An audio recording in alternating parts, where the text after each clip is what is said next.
Mga kaibigan, katropa ko sa Tau Gamma Phi at Tau Gamma Sigma, ako yung lubos na nagpapasalamat sa inyo sa inyong pagtulong sa aking layunin na makapaglingkod sa ating bansa bilang Pangulo.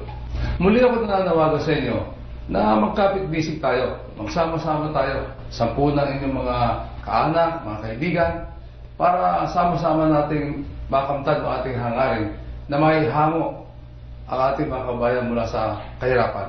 10 ng aking pamilya at ang aking kapatid na si Jojo Villar, kasama ninyo sa kapatiran, lubos kami nagpapasalamat sa inyo.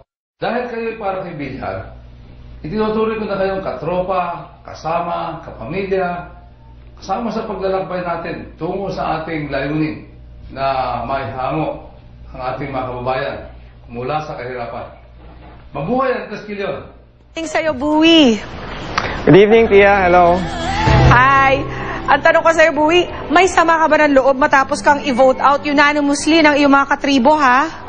Wala naman. That night, actually, nagulat ako dahil parang nagpapakita ako ng sobrang ang dami ko ng trabaho from my, akala ko alliance ko si Elma. And naalagaan ko todo si Solen sa birthday niya. And then I thought na parang the weakest was, of course, Miko. So I thought ganyan, pero I left that on their hands.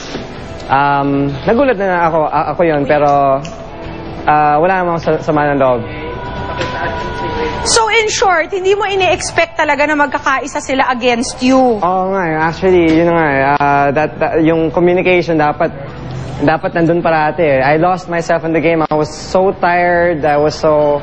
And sobrang natuwa ako sa island, sa lahat nangyari sunod-sunod na nanalo kami sa reward challenge, pagdating sa immunity, sobrang nakakapagod. Everything was so tiring talaga. Buwi, alam mo sa umpisa pa lang, tila hindi na nagustuhan ng mga katribo mo yung desisyon mong patalsikin si Doc Ferd sa isla.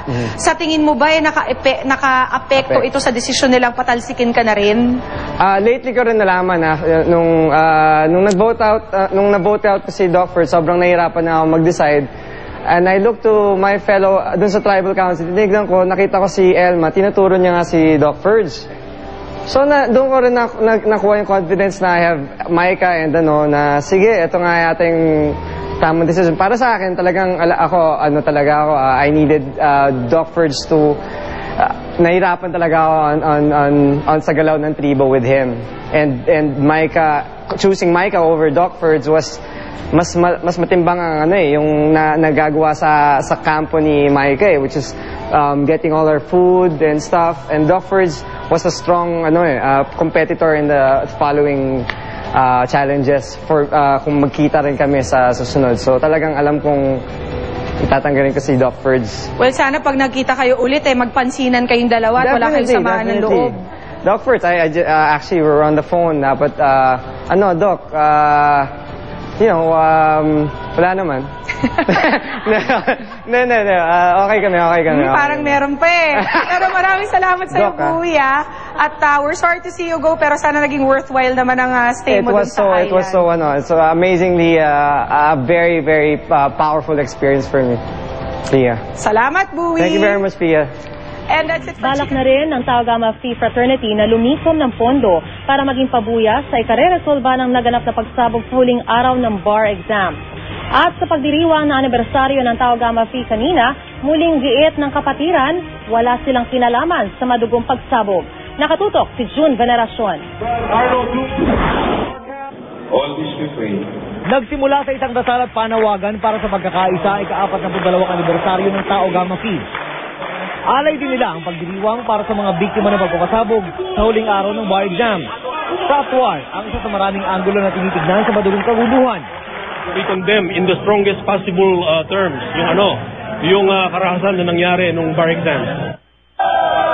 Pero giit ng Tau Gamma Phi, wala silang alam sa nangyari.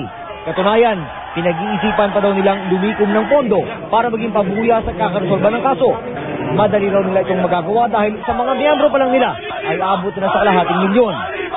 We are considering that we would collect, katulad ng iba, mangongolekta kami at para maging maging premyo sa mga makakapagturo sa mga kapagturo, sa mga nag-participate sa krimeng yon.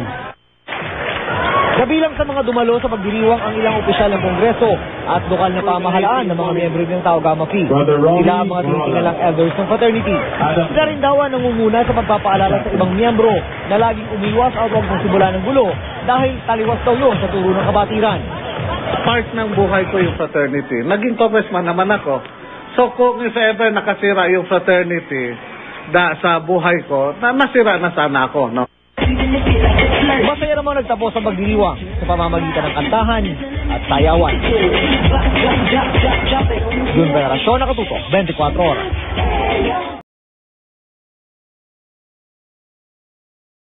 Bebahira ng negatibong imahe ang ilang fraternity dahil sa sari-saring mga issue. Isa na rito ang mga namamatay dahil sa hazing.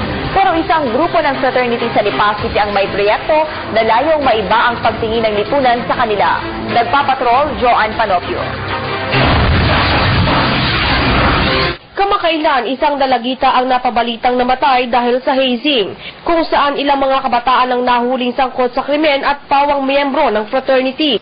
Ano nga ba ang pumapasok sa isipan ng mga tao kapag sinabi ang salitang fraternity?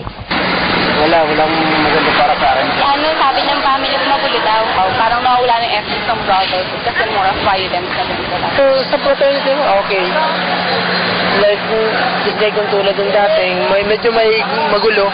Pero isang grupo ng fraternity ang aming nakilala, ang Tau Gamma Phi. Dito sa Barangay 7, Lipa, Batangas. Halos may 100 silang miyembro, karamihan ay mga lalaki at mangilan-ngilan ang mga babae. Ang maliit na gusaling ito ang nagsilbi nilang opisina, araw man o gabi na siyang mismong ipinagkaloob sa kanila ng barangay. Kami ay nagmo-community service, pinakikita namin sa mga kabataan dito na ang Tau Gamma Phi ay hindi para sa gulo lang.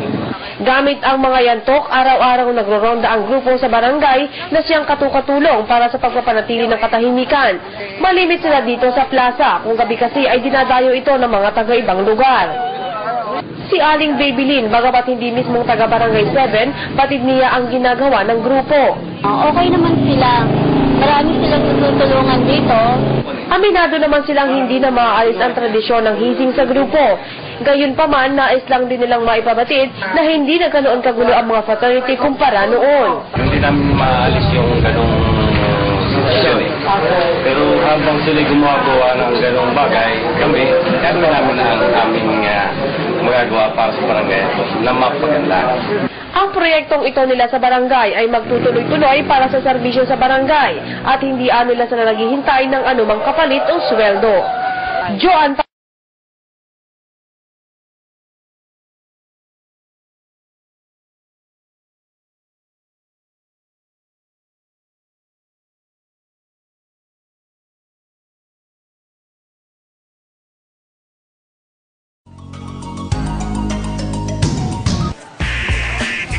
Mukhang napapauso ngayon ang birthdays at anniversaries, ha?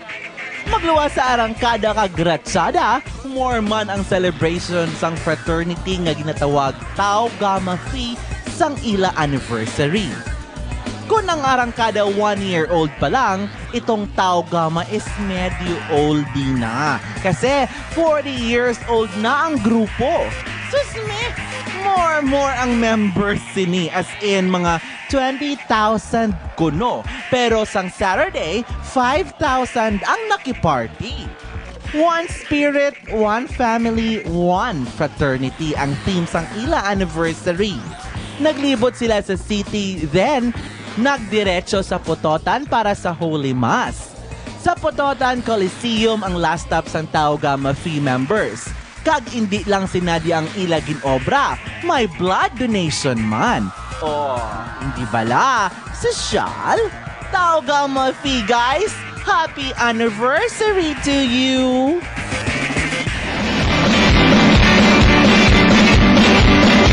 Dala ang mensahe ng kapatiran, isa ang grupong Triskelion na nakikisa at nakikiramay sa ating mga kababayang OFW sa gitnang silangan. Narito po ang ilan nilang mga ginagawa doon. 1968, unang itinaguyod ng 4 na UP students ang Order of the UP Triskelion. Mula noon, nag-branch out na ito sa iba't ibang kolehiyo at universidad sa Pilipinas at mga out-of-school youth. Sa paglaki ng kanyang hanay, mas lalong nakilala ang fraternity sa kanyang Greek lettered name na Tau Gamma Phi. Mithiin ng Tau Gamma na magkaroon ng academic success, personal, career at spiritual growth ang kanilang mga sis at bride. Libo-libo na ngayon ang mga miyembro nito at alumni sa iba't ibang pamantasan at kolehiyo sa buong Pilipinas at maski sa ibang bansa. Ang mga profesional na Treskilyon ay aktibo sa kanilang mga larangan tulad ng medisina, abogasya, pagnenegosyo, politika at law enforcement. Marami na rin overseas chapter ang Tau Gamma Phi, maliban sa North America, Asia Pacifico, Europa at Australia. May mga aktibong chapters din sila sa Saudi Arabia, UAE, Qatar, Kuwait, Oman, Iraq at Iran. Aktibo ang mga Treskilyon sa pagtulong sa ating mga distressed OFWs at Filipino communities sa kanilang host countries. Ngayong araw, kilalanin pa natin ang Tau Gamma Phi, ang grand fraternity ng mga Treskilyon. Tau Gamma Sigma. At ngayon naman ay makakasama po natin ang Vice Chairman naman ng Treskilyon Alumni Organization. Please welcome sa Kwentong Disyerto, Ms. Liza Anza. Liza Anza. Hi, magandang umaga sa inyong lahat. Showbiz ako, Liza Anza. Masyado. Pero alam mo kayo na, sinasabi ko nga, pag sinabing Tau Gamma, siga yung dating eh. Pangalan, parang pangalan pala. Tau Gamma. Pero, hindi mo sabihin ang history ng Tau Gamma, no? Kaya na nagsimula yung fraternity na ito? At saka ano yung, I guess, yung function talaga ng fraternity? 1968, October 4, when Tau Gamma Phi was founded. And in 1969, Tau Gamma Sigma was born. I'm a member of Tau Gamma Sigma, of course, a sorority, and I come from the University of Santo Tomas chapter. Bata pa ako sa sorority, pero parang practically half of my life. I just don't want to give away my age. Yes. Pero yun nga kanina na pag-uusapan natin, siyempre alam natin na yung mga fraternities nag-extend talaga ng tulong, maski saan sila actually sa parte ng mundo. No? May mga kasapi ba kayo na OFW sa Middle East na nabibiktima ng maltreatment o pang-aabuso ng kanilang mga employers? Yes, fortunately per records, wala pang nangyayari sa mga sis namin. But the Brads, and this is from the Middle East, are doing a lot of projects to help out the distressed OFWs. Meron dyan, nagpapa-bloodletting for the benefit of the Hamad patients. Basically, yung mako-contribute or malilikom na dugo, para sa mga Hamad patients. Bahala na ang Hamad kung kaninang ibibigay. Particularly, Hamad is a particular place in Qatar. Tapos, di naman sa Saudi Arabia, nagkaroon din sila ng mga sports project para naman mabigyan ng ticket, katulad ng sinabi kanina ni Mel, yung repatriation para sa mga distressed OFWs. Tapos mga fundraising projects para naman mabigyan o mabili ng ticket, makabalik dito sa Pilipinas, or masustain yung stay muna nila doon sa halfway houses. Ayun. Meron po ba kayo mga fundraising activities din ng grupo nyo para sa OFWs natin sa Middle East? At ano yung mga pinaplano ng grupo or initiative ng grupo ninyo? Marami na silang naumpisang projects katulad sa Kuwait. Ang mga Brads doon na nag-umpisa sila ng libreng aral na tinatawag, which is a computer literacy program. Meron nag-donate yung isang malaking remittance company ng computers and monitors para naman mabigang aral yung mga OFWs natin na hindi computer literates. Libreng tutorial to at saka hands-on training. Tapos meron din kaming mga fun runs, gift giving, in preparation for outreach projects. This is because we started our paradigm shift from being a social fraternity or sorority into a more socially responsible fraternity sorority. I'm sure kapag naririnig na ganitong marami palang benepisyo ang maging miyembro ng fraternity. Ito ba pwede ka maging miyembro kapag naroon ka na? O usually ang pagiging miyembro nagsisimula pag nandito ka pa sa Pilipinas? Pagka ang membership kasi dapat dito. Kasi dito ka dapat based. And then regather, katulad ng sinabi ng mga kaninang speakers natin, ano, pagdating doon, hahanap-hanapin mo kung sinong pwede mong lapitan dahil ligaw ka. Isang bansang hindi mo alam kung anong kultura or kung anong bawal. Hindi rin may pagkakataon na may kamag-anak. Correct. At you're on your own. And this is where brotherhood and sisterhood comes in.